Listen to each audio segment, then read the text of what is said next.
প্রাথমিক শিক্ষায় উপকরণ হিসাবে একজন শিক্ষক বা শিক্ষিকা কিভাবে প্রকৃতিকে ব্যবহার করবেন,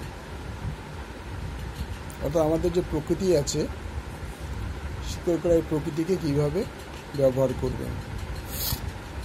প্রাথমিক শিক্ষায় প্রকৃতি একটি দুর্দান্ত শিক্ষণ উপকরণ হিসাবে কাজ করতে পারে।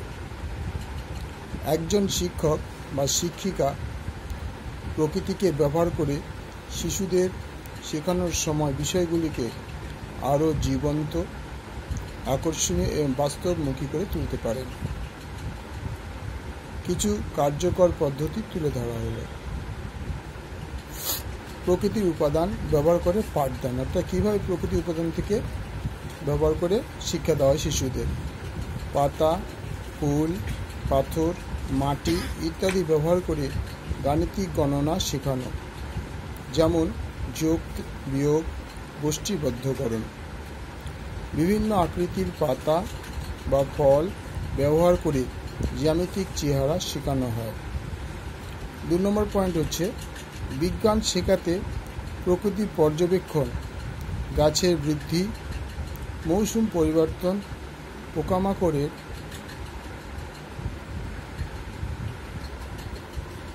পোকামাকড়ের পর্যবেক্ষণ করে জীবনবিজ্ঞান শেখানো, বৃষ্টির জল সংরক্ষণ বা সূর্য ছায়ার পরিবর্তনের মাধ্যমে পরিবেশ শিক্ষা দেওয়া।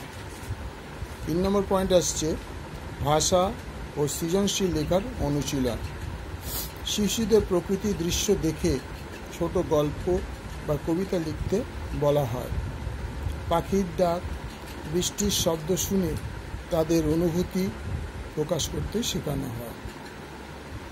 4 নম্বর পয়েন্ট হচ্ছে চারপাশের পরিবেশকে শ্রেণীকক্ষে নিয়ে আসা, অর্থাৎ আমরা চারপাশে যেসব দৃশ্য দেখি, যেসব কথা শুনি, যেসব প্রকৃতির সৌন্দর্য দেখতে পাই, সেগুলিকে আমরা কোথায় নিয়ে আসবো না, শ্রেণীকক্ষে আমরা নিয়ে আসবো। যেমন উদ্ভিদ ও প্রাণীর ছবি বা নমুনা সংগ্রহে তাই নিয়ে আমরা আলোচনা করি। প্রকৃতির নানা উপাদান ব্যবহার করে হাতের কাজ বা শিল্পকর্ম তৈরি করানো হচ্ছে শিক্ষকদের প্রথম এবং প্রধান কাজ। শিক্ষকরা যদি শিশুদের এসব না শেখাতে পারেন তারা শিক্ষার প্রতি গণ্য হবেন না।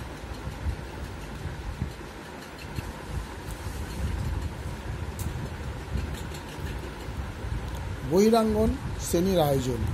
বহিরাঙ্গন শ্রেণী মানে আপনারা ভালো করেই জানেন, যারা স্কুলে পড়ে না, হয়তো বাইরে কোথাও কারোর স্যারের কাছে বা কোনো সোশ্যাল সোসাইটির ইসের জায়গায় কাজ করে, মানে পড়াশোনা করে, যেমন ছোটো ছোটো বাচ্চাদের মিড ডে মিল খাওয়ানো সেসব স্কুলে পড়ানো হয়, সেরকমই বহিরাঙ্গন শ্রেণীর আয়োজন। গাছের নিচে বা খোলা মাঠে পাঠ নেওয়া, যাতে শিশুরা প্রকৃতির সাথে সরাসরি সংযুক্ত হতে পারে। প্রকৃতির সাথে তার কি সরাসরি সংযুক্ত, প্রকৃতি হাঁটা নেচার ওয়াক বা ন্যাচারাল ওয়াক, গাছ, এই মাধ্যমে শিশুদের শেখানো হয় কীভাবে তারা গাছ, পাখি ও পোকামাকড় চিনতে পারে। 6 নম্বর পয়েন্টে আসো মূল্যবোধ ও সামাজিক শিক্ষা। এটা হচ্ছে ভেরি ইম্পর্টেন্ট এই জায়গাটা। প্রকৃতির প্রতি ভালোবাসা, যত্ন, দায়িত্ববোধ শেখানো হয় টিচারের, উচিত শিক্ষকদের। যেমন গাছ লাগানো, জলের অপচয় না করা, তো এগুলি শেখানো, তোমরা গাছ লাগাও, জলের অপচয় করো না, এগুলি শিশুদের শেখাতে হবে।